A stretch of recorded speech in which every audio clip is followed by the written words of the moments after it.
most of the people, they'll clear mains because they're strong in current affairs. It's not they're strong in subject. In polity, GS paper 2, we have 3 subjects. One is polity, governance, and the other one is, of course, social justice and international relations. 80 to 90% of the questions will be current affair based. If you're good in current affairs, last 1 year current affairs, you can get 100 marks out of 250. Okay, and getting 100 marks is not an easy thing. Now don't think from your academics point of view, sir. No, in academics I got 230 out of 250. But in UPSC, if you score 50 marks, 50% of the marks, you'll be the first ranker. It's not that much easy to score marks. Okay. And in GS paper 3, GS paper 3 consists of which subjects? Randomly you tell something, I'll choose from that. Economy, environment, disaster management, another one, science and technology, other subject, internal security. And even in this paper, GS paper 3, 80 to 90% question will be current affair based. And even subjects like public administration, political science, even to a certain extent, I think sociology. Leave history, other subjects also will have something to do with current affairs. So never leave your newspaper reading. Now you can say, no, sir, we are getting materials, lot of materials we are getting, and even in websites, we can get a lot of current affair material. So why to read newspapers? No material can stimulate a thought in your mind. Only newspaper can do that. Because that is what the first-hand information. When you read articles, particularly the editorial page, if you do it consistently for 1 month or 2 months, surely you will develop an individual thinking skills. That cannot be done through a material. Surely it cannot be done through a material. You have to read at least the editorial page, 8th page and the 9th page in Hindu. Some students, they read 2 newspapers. One complete newspaper, they'll take it and they'll just focus on editorial pages of the Indian Express of Delhi edition. Indian Express of Delhi edition is very good compared to any other paper, because the Delhi edition, they focus, it is written for civil aspirant mostly. So some articles you can find there. These 2 papers are very much important and you have to read. Okay, and without reading current affairs, it's very hard, boss. UPSC. Prelims, in prelims also, out of 100 questions, 40 to 45% questions will be current affair related. So you should leave current affairs. That is very much important part. Okay. Open this page. March 10th current affairs. Yesterday, one person asked me a question before leaving, how to link current affairs with public administration. How you link? How you will link?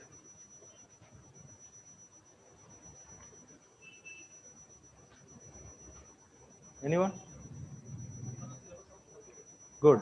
If you know the syllabus of public administration, then you can link a particular article which appeared in the newspaper. So the first thing which you have to do is you have to mug up the syllabus. Yes, you have to by heart literally. How many of you by hearted your GS syllabus? If I ask you what is there in internal security, how many of you can clearly say the subtopics of it? How many of you came here to read Hindu? How many of you came to Ashok Nagar to read Hindu? No, right? You came here to clear this exam. Hindu is a newspaper written for general audience. Now you have to choose those articles which are important from examination point of view. If you just focus on the second page or maybe the sports page, it will not be useful for your preparation. So you have to focus on those articles which are important either for GS paper 1 or GS paper 2 or 3, 4 or maybe your optional paper. But how you will get which article is important for your exam? Provided you have to know the syllabus, you have to by heart that syllabus. Then you can pick up, okay, this article is important because it can be used in internal security or maybe in GS paper 2 or maybe GS paper 3. The same with public administration. So yesterday, based on the articles which appeared in the newspaper, some articles which I picked that are important for public administration. Okay, so the last page is about the 8 articles is about various issues that are very much relevant to public administration. Okay, I thought you people have read the entire paper. So there is yesterday one article in the front page that is about there is an increase in the cases that are reported under UAPA Act, right? What is that UAPA Act? Huh? Loud. Unlawful Activities Prevention Act. Now, those activities like terrorist related activities, they will be booked under this act, UAPA Act. So the Union Home Minister, I think the Minister of State for Home Affairs, Kishan Reddy, is giving a reply to the, under this UPA Act, the number of cases increased by 72%. Now, what is the relevance of this particular article from examination point of view? Now, there is a chapter in paper 2 called Law and Order Administration. In Law and Order, we'll be discussing about various laws, various institutions that are very much involved in in protecting the security of the state, right? Now there is an agency which the article was mentioning called National Investigation Agency. Now NIA is the important or apex institution which will investigate cases under UPA Act. Those people who read that article, I think they can recollect what is mentioned in that particular article. Now this agency, NIA, is very much important from examination point of view, from public administration point of view. That is one article. And yesterday the lead article was on lack of gender sensitivity in the institutions of the state. Recently, Chief Justice of India, he made one statement regarding women. What was that?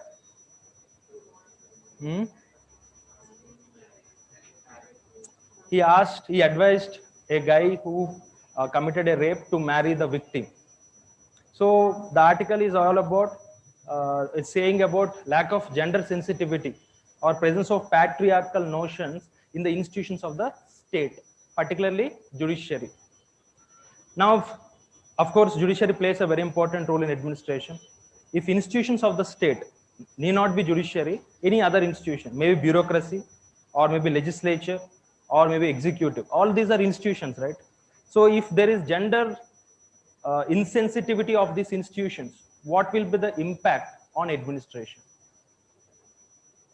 That is one issue which can be asked in public administration. And there is one more important article in yesterday's newspaper that we have various armed police forces. Any example? CRPF, Central Reserve Police Force. You people have to write that exam also, CAPF exam. UPSC conducts that exam. No need for any special preparation. If you are preparing for your civils, you can get through that exam also. If you get through the exam, you will get assistant commandant. Assistant commandant is equivalent to Deputy Superintendent of Police, DSP. So very good exam. You can make an effort, but some physical exercises will be there. It is available for both girls and boys. Okay, but age limit is there, 25 years for open category. Very good exam. UPSC conducts it, and you have to write that. So the article is all about. There are various central armed police forces. One is CRPF, BSF, Border Security Force. Now, the heads of these organizations were absent. There is a vacancy. That is what the article is mentioning. And there are also other institutions like CBI, Central Bureau of Investigation, and other institutions like National Security Guard, NSG, very important institutions.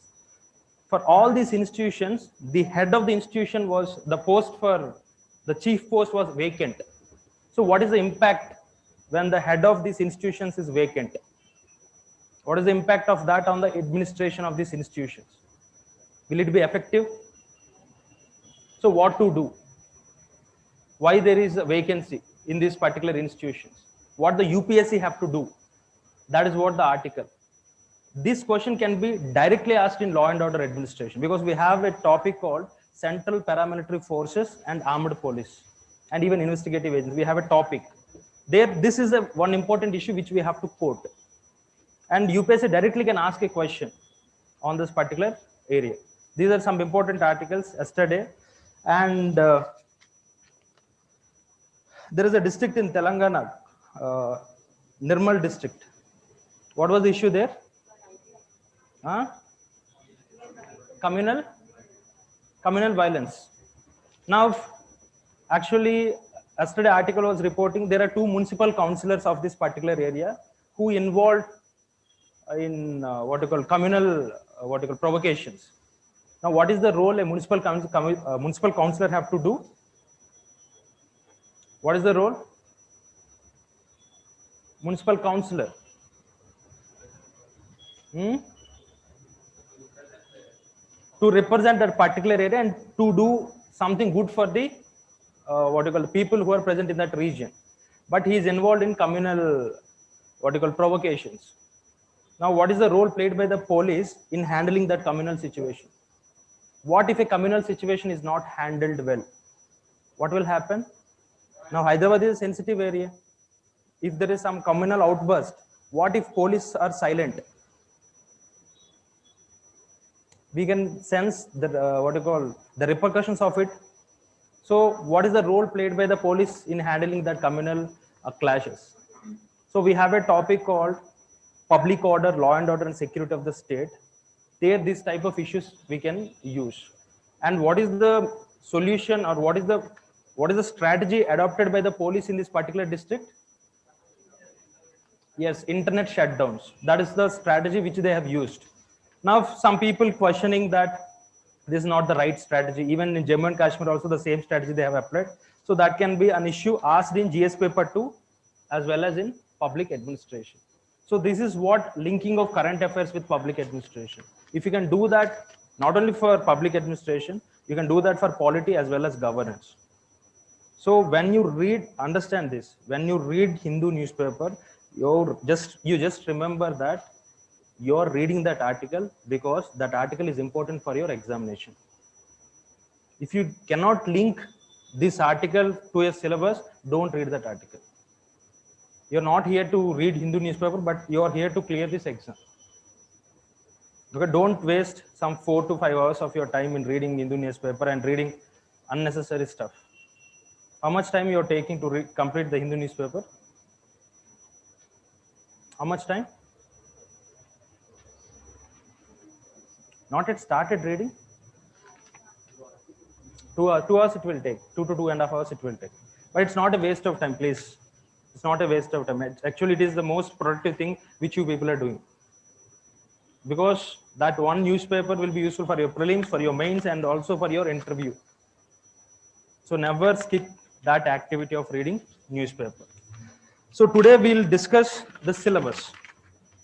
Okay, what is the syllabus of public administration and what is that we are going to teach, and based on that you can take an informed decision. So what is this subject is all about?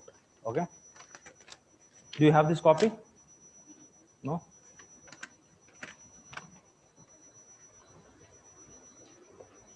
Extra copies, anyone? Do you have the copy?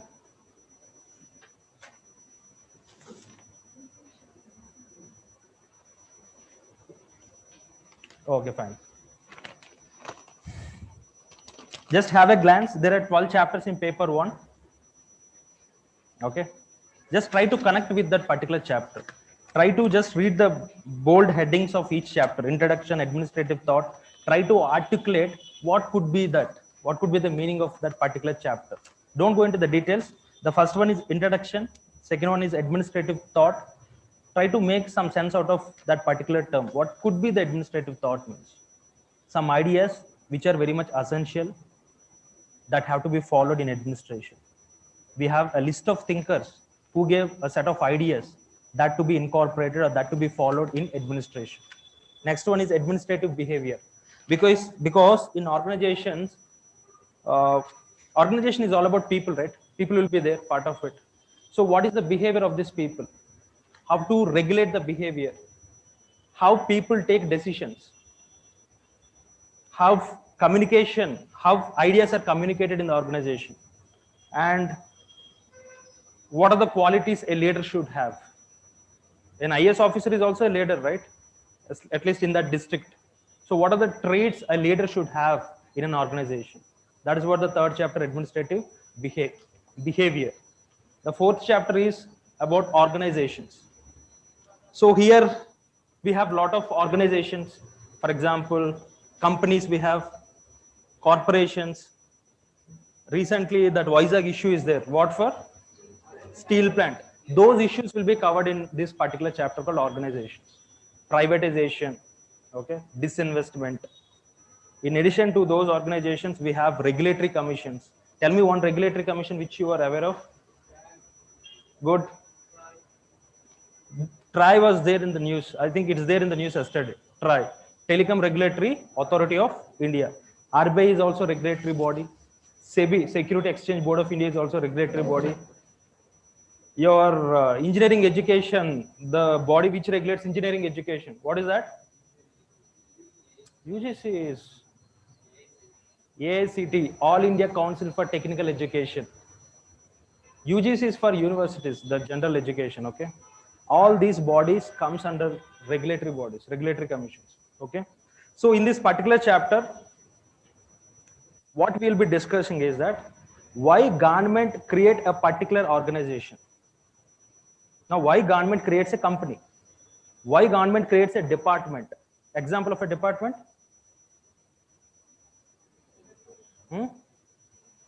Department of Railways, one example. Why government go for a corporation? Is there any difference? There is a difference. When government go for a corporation, the purpose is different. When government go for a department, the way department functions and the role which a department have to perform will be different. So we'll be discussing that. And what is a board? What is a commission? Union Public Service Commission, UPSC. Why that commission word is used? We can call it UPSC board, Union Public Service Board, but we don't call that. We call it as a commission. There is a meaning behind that. Railway board, we don't call it as railway commission because board has some significance.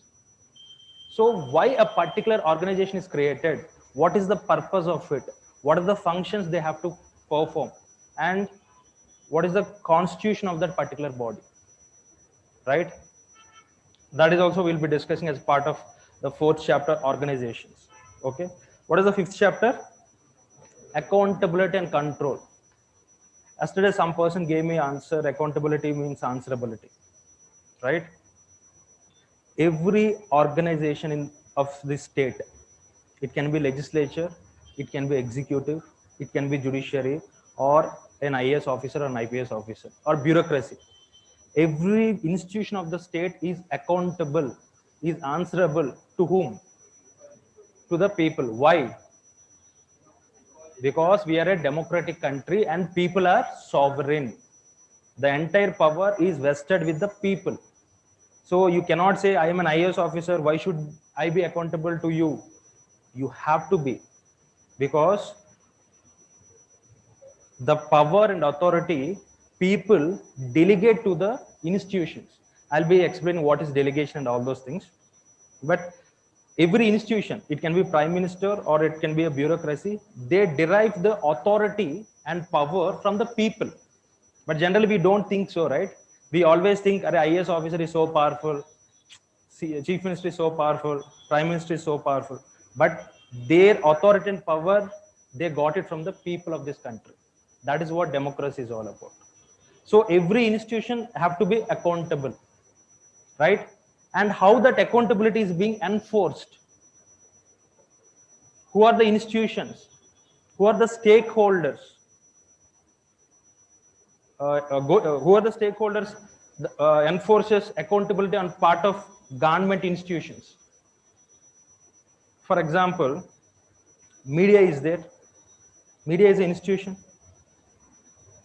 Will media plays any role in enforcing accountability? or in making administration answerable? Yes or no? Yes. There is a civil society, Anna Hazare movement. I think some people might be aware of it. Now, civil society, I'll be defining what is civil society, what is a voluntary association. I'm not going to the technical details, but just on the surface level, I'm trying to discuss. Now, will the civil society have any role to play in enforcing accountability? They too have a very important role in making the government accountable. Right to Information Act, Lokpal and Lok Yukta Act, Citizen Charter related bills, social audit. I'll be defining what are these terms. All these are outcomes of civil society movements in this country. Lokpal and Lok Yukta is to deal with Lokpal and Lok Yukta. Anywhere, anytime you heard about it, don't get confused, because we'll be discussing what is civil society, what are those movements and everything. To deal with corruption. Even if a prime minister, even if he does corruption, he'll be coming under the jurisdiction of a Lokpal and Lok Yukta. No one is exempted from Lokpal and Lok Yukta, even an IAS officer. Okay. What is corruption? Illegal gratification. As in a layman terms, it is some kind of bribe, but that meaning is so broad, which we'll be defining later. So that is one chapter, accountability and control. What is the next chapter? Administrative law. This is the most technical topic out of all the 12 chapters. There is one concept called rule of law. Have you heard that? Rule of law. What is that?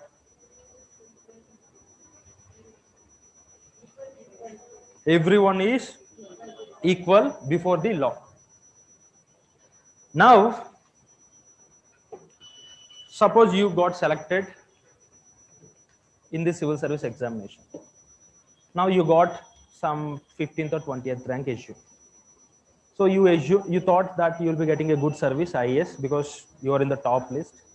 But some person who got some 30, 40 rank and who do not deserve for that particular position, he was given the IAS. Now, how can you deal with this? Whether can you approach courts? Can you approach courts? You can approach an institution called as tribunal.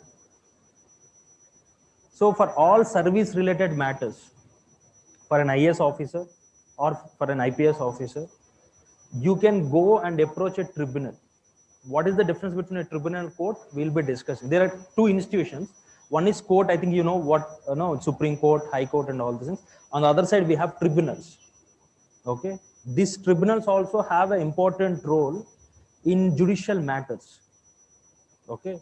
So, for example, an IAS officer, if you have some grievance or if you have some issue regarding a service related matter, maybe regarding promotion or maybe regarding some salaries or other issues, he can approach this tribunal, right? Now, one person mentioned about TRAI, Telecom Regulatory Appellate Authority, okay, Telecom Regulatory Authority of India.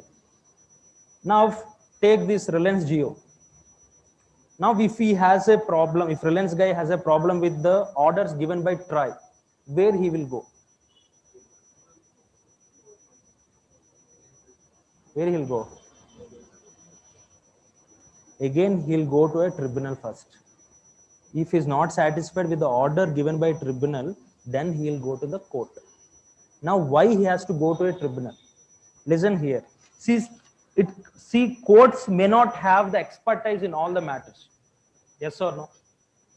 In telecommunication related matters, some expertise is needed.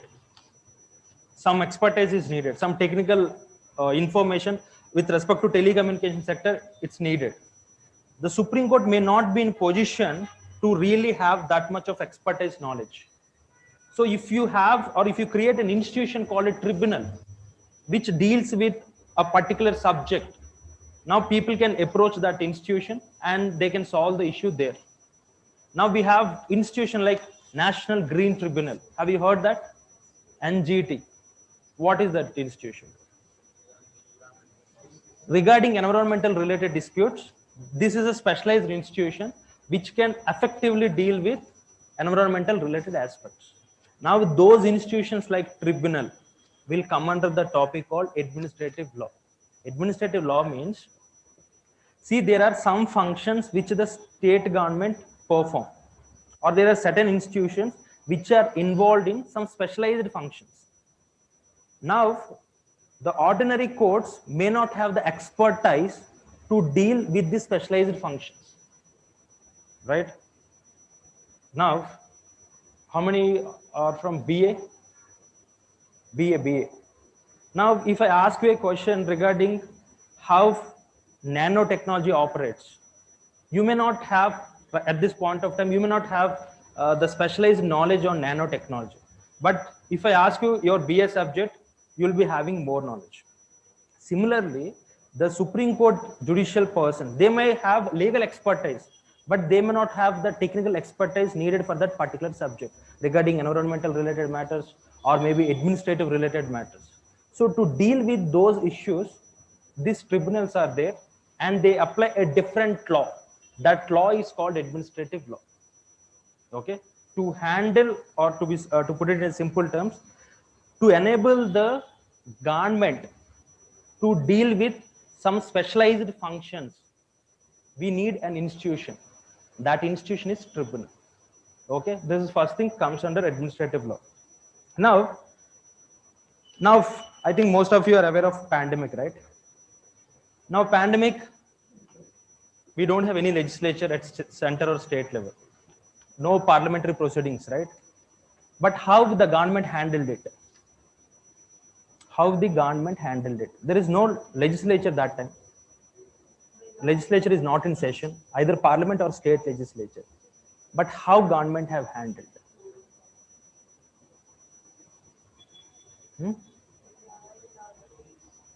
By police. But what is the authority government have to handle those things?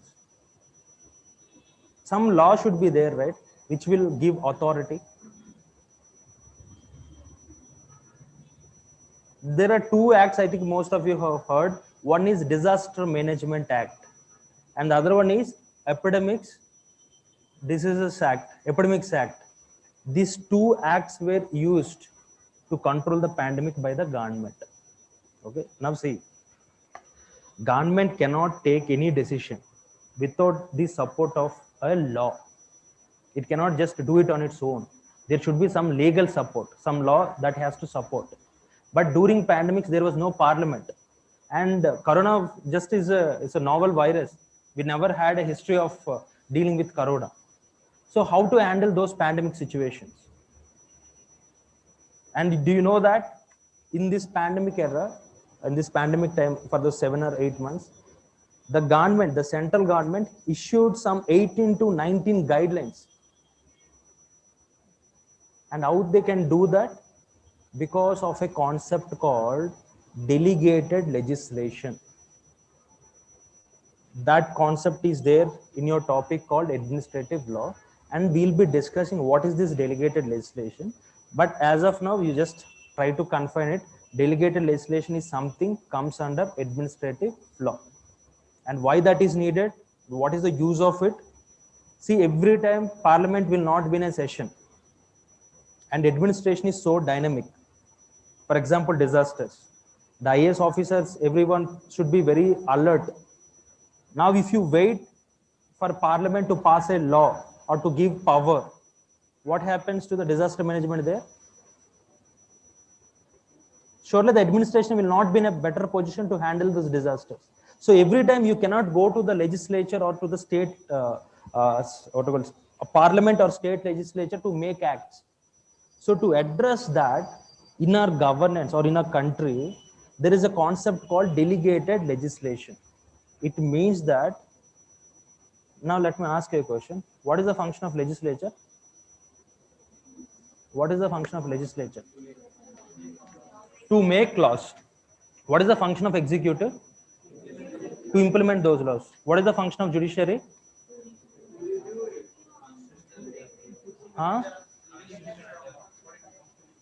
To check the validity of those laws. Okay, constitutional validity of those laws. Now, delegated legislation means the legislature whose primary function is to make the laws, it is delegating that power to the executive. Now you can make laws. So under Disaster Management Act, the government of India is empowered to issue various guidelines. No need to go for parliament now. Because of that particular power which the central government have, almost they have released 18 or 19 guidelines. Okay. Now, of course, there was a lockdown. If you violate the lockdown, is there any punishment? Is there any punishment? Right? Who empowered government to enforce that punishment?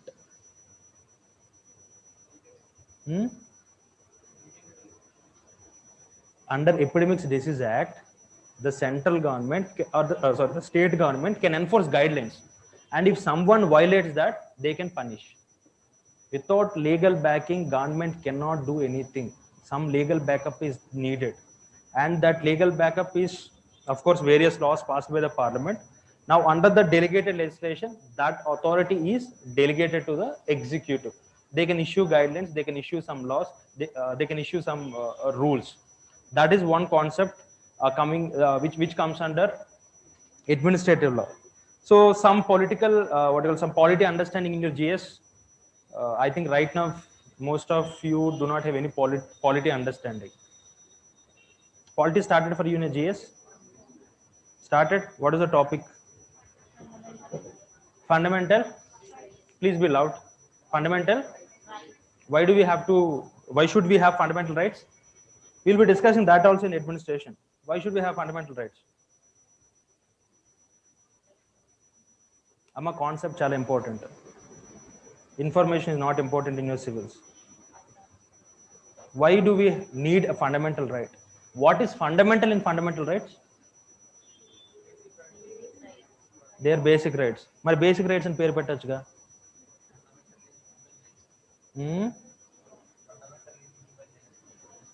Good, correct. They are fundamental for human existence.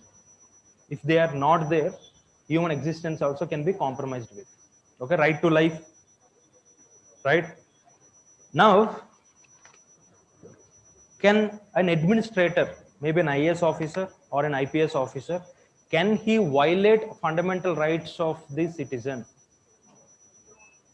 No.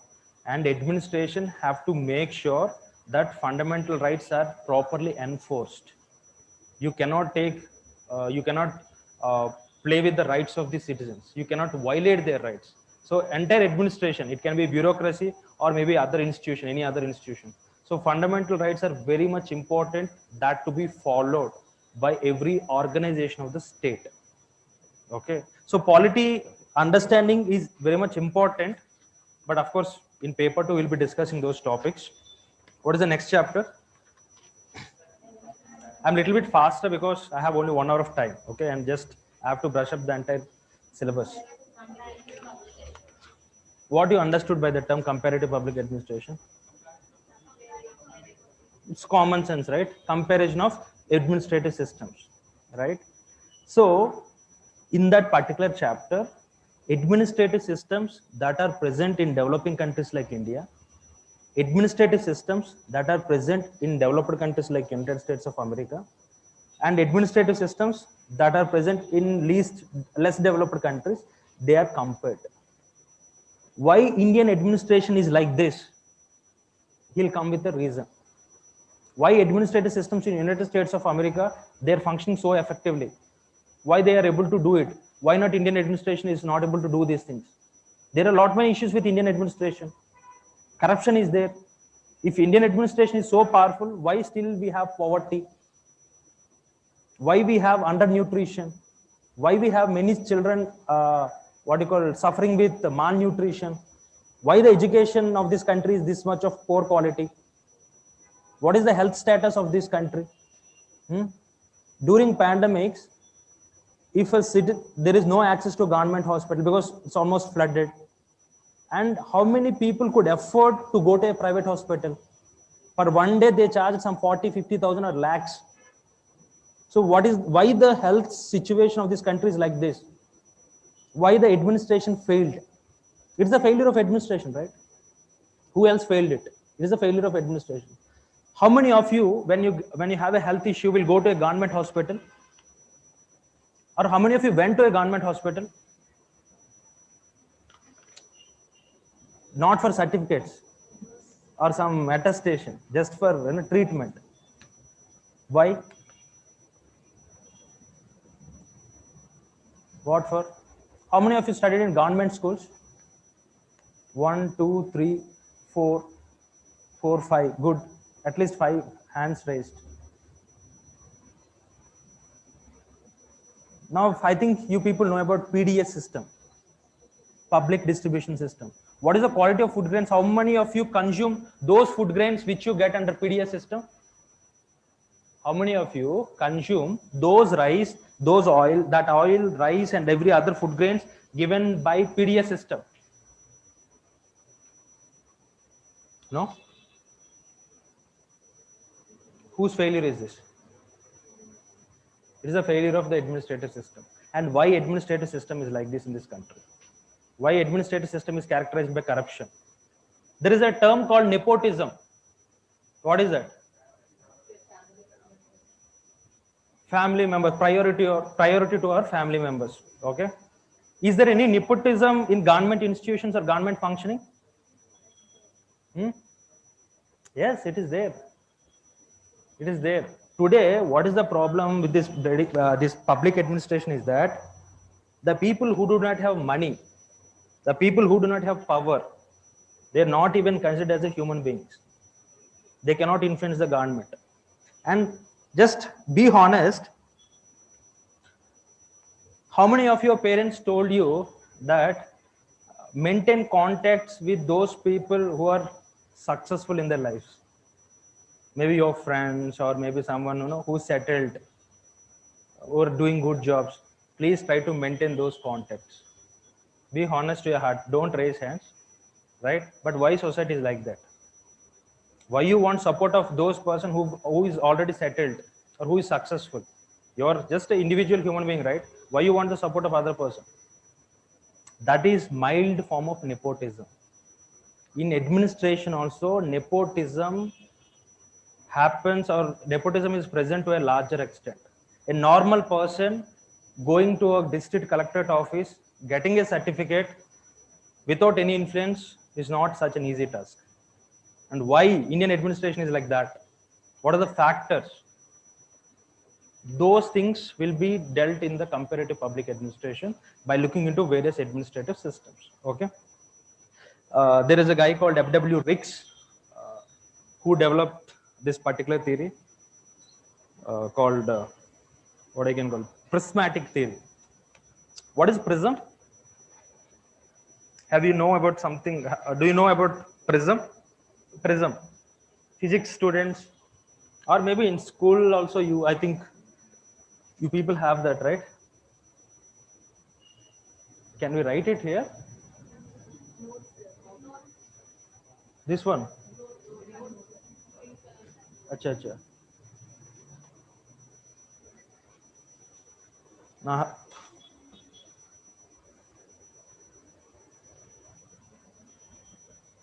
Can we write? Oh, good.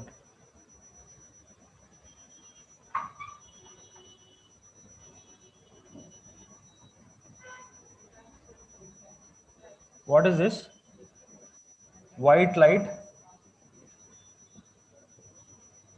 when it passes through a prism, it will be what I call diffracted into various colors, right?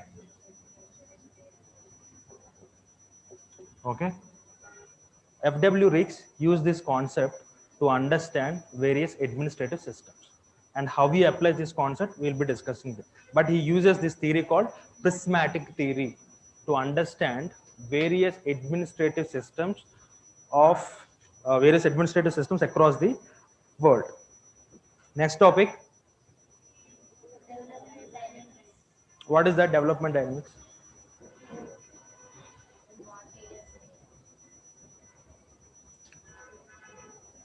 What is development? Now I think 28 to 30 people are there. Everyone will have a different version of development, right? For some people, having 5-6 cars, having 5-6 wives, maybe development. For but this is what development. But for some people, being happy is a development.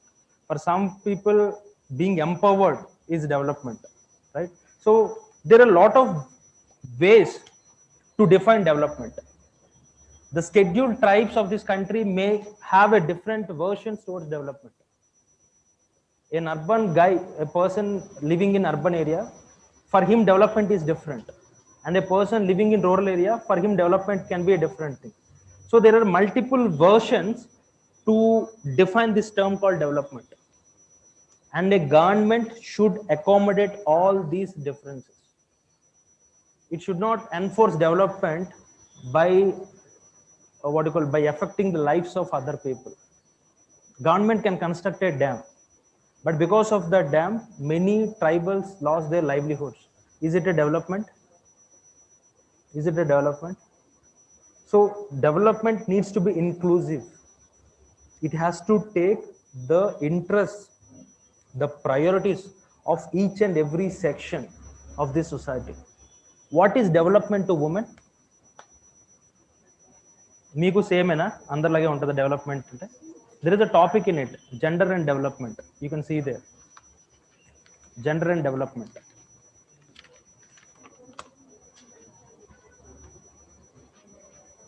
Women and development. Women and development. It is being argued that women are the excluded sections in the path of development. It is argued in that women are excluded from the path of development. For them, development is about having their perception toward development is different. Maybe, for example, empowerment, having having freedom over their bodily choices, and having freedom what to wear, what not to wear. So there should not be any sort of restriction on their movements. Maybe this is in that particular chapter it is being defined. So the expectations of women, or maybe their perceptions toward development is different, and the government also have to take that into consideration. Yesterday's article, gender insensitivity in the institutions of the state. Now you cannot ask a woman why you went there. Because you went there, this particular incident happened.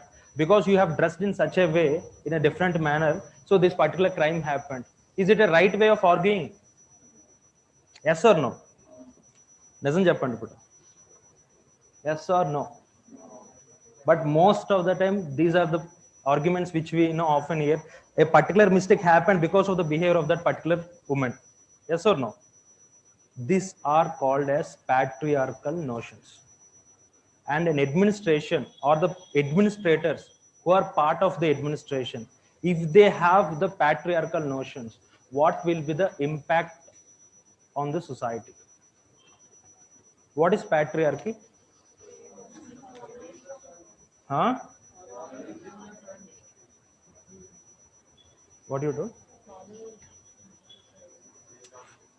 Male domination is, it need not be a father, anyone. Male domination is male domination. Do you think male domination is there? Huh? It is there. Now how to address that? చంపేద్దాం వాళ్ళందరినీ, అందులో నేను ఉంటానండి, చంపేద్దాం. So that is what word looks so simple, called gender sensitivity, but if it is being implemented seriously, the implications of it will be much wider. Okay, now we know how, for example, take this organization called police. During sexual harassment related cases, when police interact with the victim, the way they deal, the way they interact, it is so problematic. Now how to handle those things, and what is the freedom a woman have in organizations? whether their decisions are respected or not, whether the opinion given by women is respected, whether it is taken seriously or not. How many of you agree that even in your families we can see that, right? We can see that. How many times a decision given by a woman is taken seriously? So how to address that? So what are the mechanisms we have to incorporate? Those areas, those dimensions will be covered in that particular in the chapter called Women and Development. Okay. We also discuss there feminism, feminist movements also. What is feminism? Huh? What is feminism?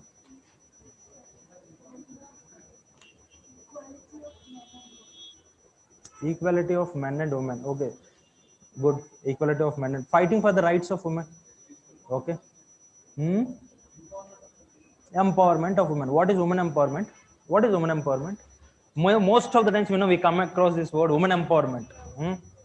What is women empowerment? I think recently there was a movie called Jati Ratnalu. There was in a trailer, Woman Emporium. It's not Woman Emporium, it's Woman Empowerment. Ladies Emporium, something, right? What is empowerment? Having equal opportunities. So, if you are given equal opportunities, do you think that is empowerment? What else? Part of empowerment. What this lady was saying was true. Equal treatment in all matters. Okay. Now, things here we'll discuss there. Things like there are two things, boss, in this society. One is no one will love the other person who is independent in the decisions. Okay. For example, maybe in our families or maybe in our society, people say you good because you blindly follow them. Whatever they say, you agree with them. Then they'll give you a tag called good. But if you say, no, I will not do that because I didn't like that, what they'll say? You're maybe a bad person or maybe a rebel type of guy, right? So those notions which society gave, see, society has defined certain notions, boss. Manchamayanti Vondali, 1, 2, 3, 4, 5. Good boy means there should be 5 or 6 notions. Okay. Now we'll be trying to unravel those notions. To what extent they are genuine or to what extent they are very much rational. Those notions we'll be addressing in this particular topic. What is the difference between sex and gender? These two terms, we most often use. What is the difference between those two, sex and gender? Sex is a biological term. Gender is a social term. What does that mean? Good, correct. It's correct. But what is that?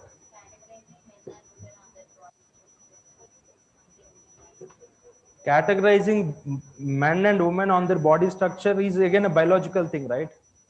That is sex. But gender means social construction. Good. Means women can do only these roles.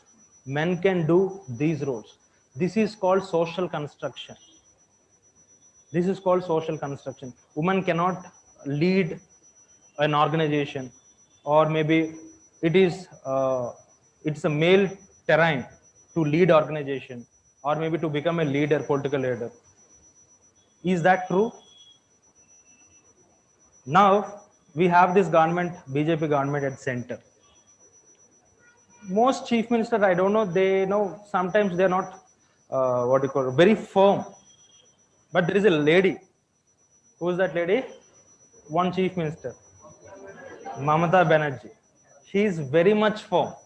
And even in front of Prime Minister, she told, I will not address this gathering because you people raised Jai Shri Ram slogan, and she didn't spoke about it and she left. Before Prime Minister was there on the dais. She is very firm. She is very assertive.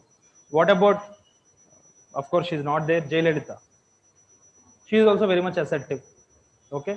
Once there was an humiliation on this lady in in the state legislature. Then she promised, I will not enter the state legislature until I become a chief minister of this particular state. And after she became chief minister, then only she entered into that particular state legislature. So that is what assertiveness and firmness. So this social construction which is there in the society, will be trying to unravel those social notions in this particular chapter called Women and Administration. And what is the next topic? Personal administration is all about you, how you people are recruited, what is the examination through which you know, the prelims, mains and civils examination, what are the issues in this examination. Do you think this examination is so good? Why it is taking 1 year for the UPSC to conduct this exam?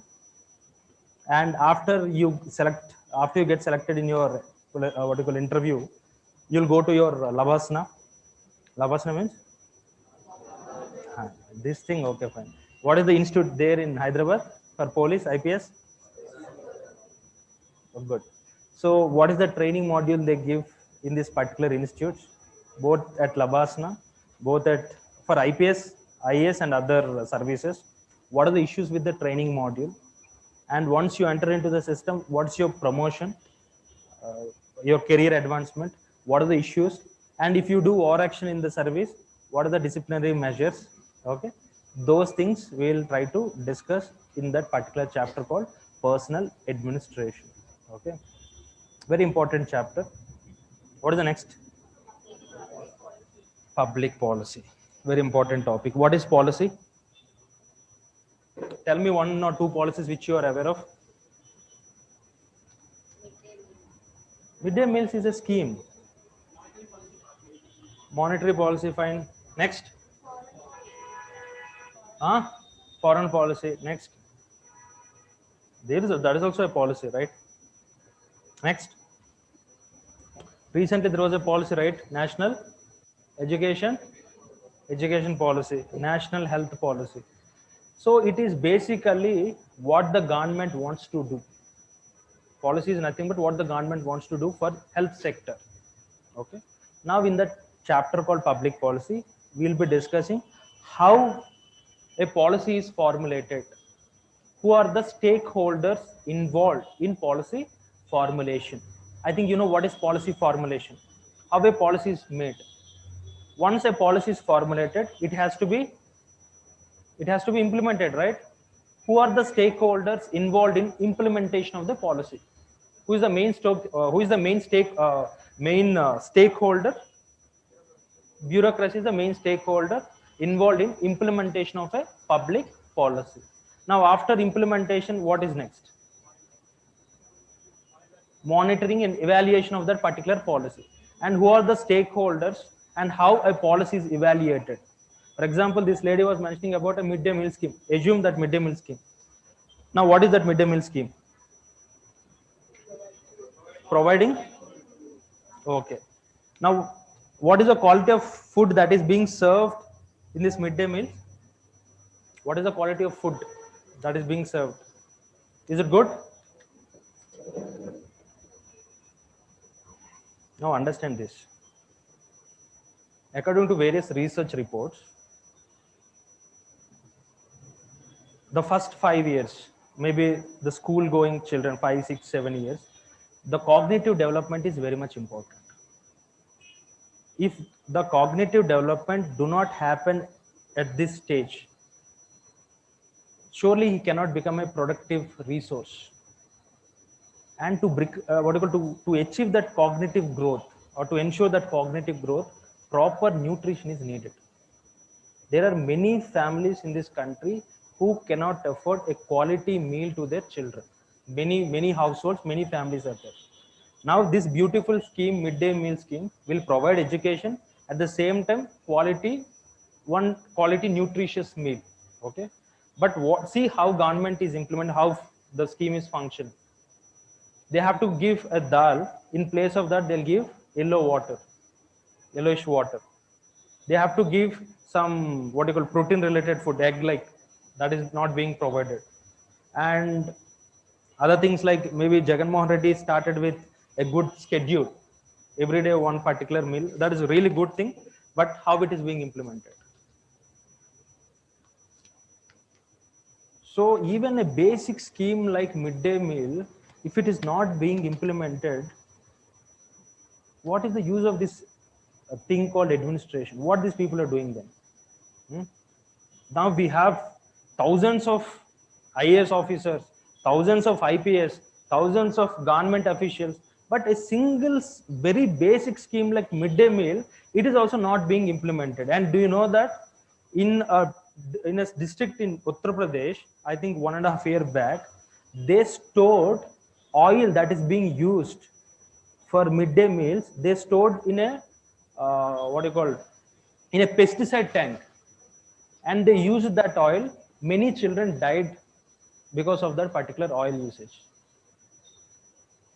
And in Uttar Pradesh and Bihar, the food grains that is being used to cook food, they are what you called, of course they are not stored properly and they got spoiled, and this particular food grains is being used in the midday meals program. So just see, almost we got independence in 1947 and we are discussing these incidents in 2020 and 2021. So what we have achieved, how administration was successful, and why these issues are happening. Every civil aspirant is very serious, very committed that he wants to become a honest and committed civil servant. But why this is happening? Where is the issue? What is the issue real? What is the real issue? Why even a small things which we cannot achieve? Now, how many districts in this country getting quality water? Quality water. There are many districts in this country where people have to travel 1, 2, 3 kilometers to fetch normal water, not quality water, just normal water. Even districts like Nalgonda, and there is an issue, Uddanam issue. These are again related to poor water quality. Recently, the government have launched Jal Jeevan Mission. Under this Jal Jeevan Mission, the government is planning to provide quality drinking water to every household by 2024. Still four more years there. Means then what we have achieved in the last 70 years of independence. Whose failure is that? Whose failure is that? So public policies will give us a solution. Maybe it'll try to address some issues related to this. Why a particular policy is not being implemented? Now we have things like Sarva Shiksha Abhiyan, very great schemes for education. But what is the quality of education that is being delivered? And why it's not being delivered properly? I'll tell you about BTech, because Manda Ade Kolanga Patti. So what is the issue is, see, when you enter into the system, if you're not responsible, these things will come into picture. Now, when I was school going, maybe 2005, 2004, that time an engineer used to have a lot of reputation in the society. They were engineer. But now what happened, you know, an engineer is not even getting 3,000, 4,000 for a job. Even 3,000, 4,000, he's working for 3,000, 4,000, and even in certain cases, he's not getting that money. And why this particular system happened for engineering education? More number of engineers. So what is the issue? Because we need engineers. We need engineers. That is what I say. No, when an institution fails, the repercussions will have, you know, it will have a wider repercussions on the coming generations. Now today, BTech guys became a laughing stock. Yes, I really mean, right? Why that happened? What this All India Council of Technical Education is doing, when every politician started a college without following a basic standards, what this institution is doing there? Many politicians, they have their college, right? I think most of you who studied BTech, you know, your college will be, your college belongs to some particular politician. Why only politicians have established colleges, engineering colleges? Because of the love they have towards education. Many engineering colleges in this state, particularly Andhra, Telangana, and even to a certain extent Tamil Nadu, the students in those engineering colleges, they never heard a term called campus placement. They don't know the meaning of the term called campus placement. Means no one came to recruit them. So when an institution called All India Council of Technical Education fails, the impact it created on the engineers, of course, it's very hard to to rebring the glory of engineering. It's not such an easy task. Next, Medical Council of India. Now the name got changed. Now, for a post-graduation, I think you know what is post-graduation, right? For a post-graduation in general medicine, a student has to pay some 50, 60 or 70 lakhs minimum amount.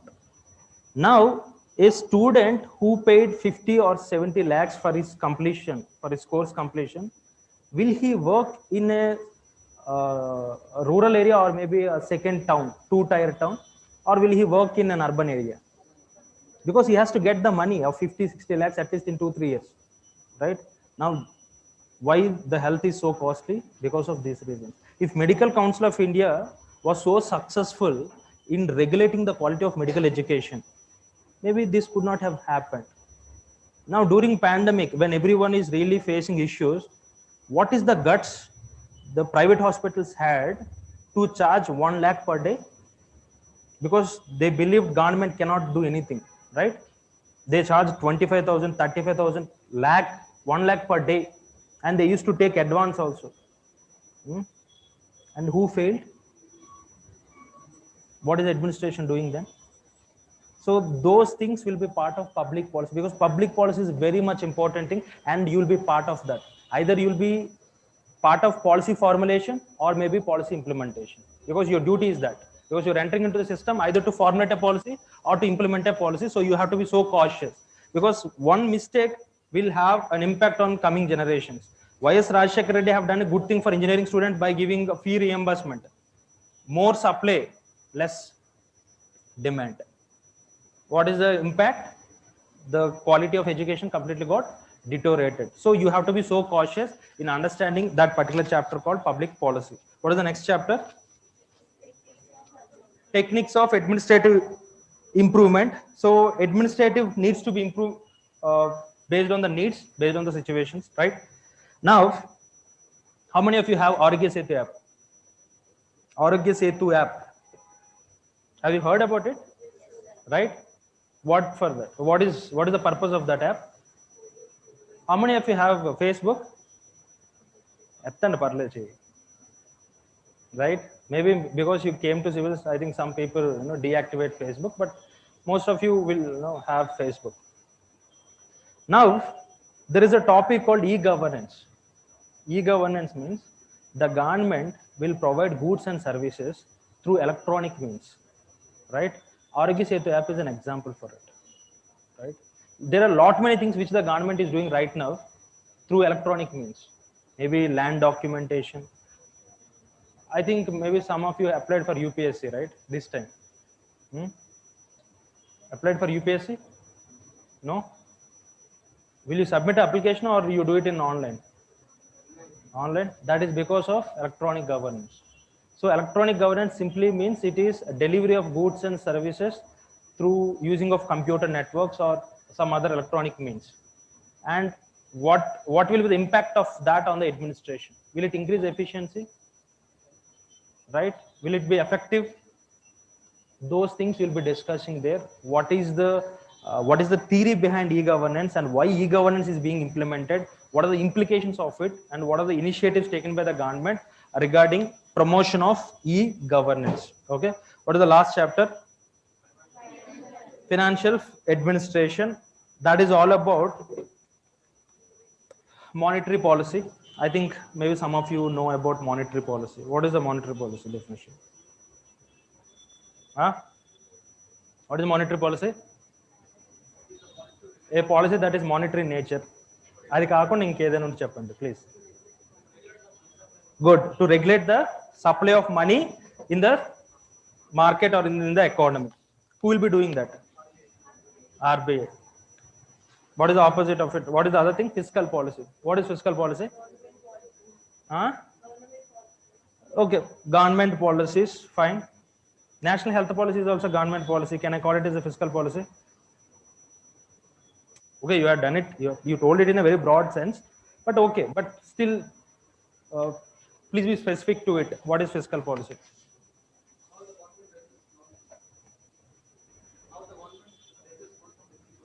Good. Fiscal policy means how the government raises the resources or the revenues and how it spends those resources. So it deals with taxes and expenditure.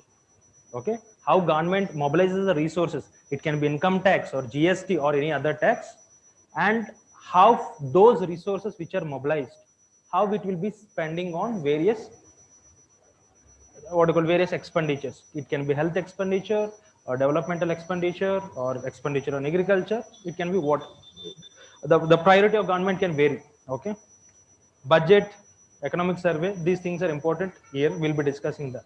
And that person is saying loans. Most of the times the government may not have the revenues, adequate amount of revenues. So what to do? Going for loans, borrowings. But you cannot just borrow the way you want.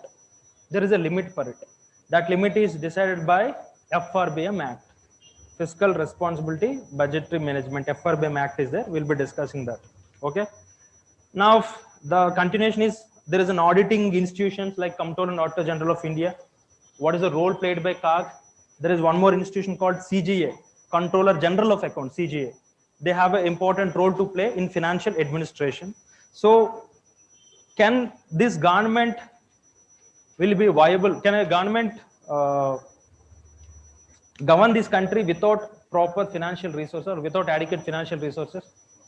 So what are the principles that to be followed in financial administration? This is what the first paper 1 is all about. Okay, a brief review. There are some topics which are overlapping in paper 2. Okay, any doubts? Okay, no, I'm a little bit fast because I have to finish at least the basics so that you will take an informed decision whether to be in this subject or not. Okay, there is no other motive. So at least you should be aware, okay, this is what public administration paper 1 is. So once again, you can go through the syllabus. Then if you can connect with it, then you can opt for this syllabus. If you don't have interest, please draw from this option. Okay, it's not like a marketing strategy because your life is at stake. So then if even 5-10 students are there, we can handle it, but you have to think twice. Okay, but this is what the paper 1. Just I was a little bit quicker, little bit fast. For those people who haven't done with quality, it's a little bit difficult to understand certain things, but we'll go into detail once we start our public administration classes from Monday. Tomorrow we'll be discussing the paper 2, Indian administration. Now, and also we'll try to link with some current affairs which comes on today's paper. Any doubts? No? Thank you.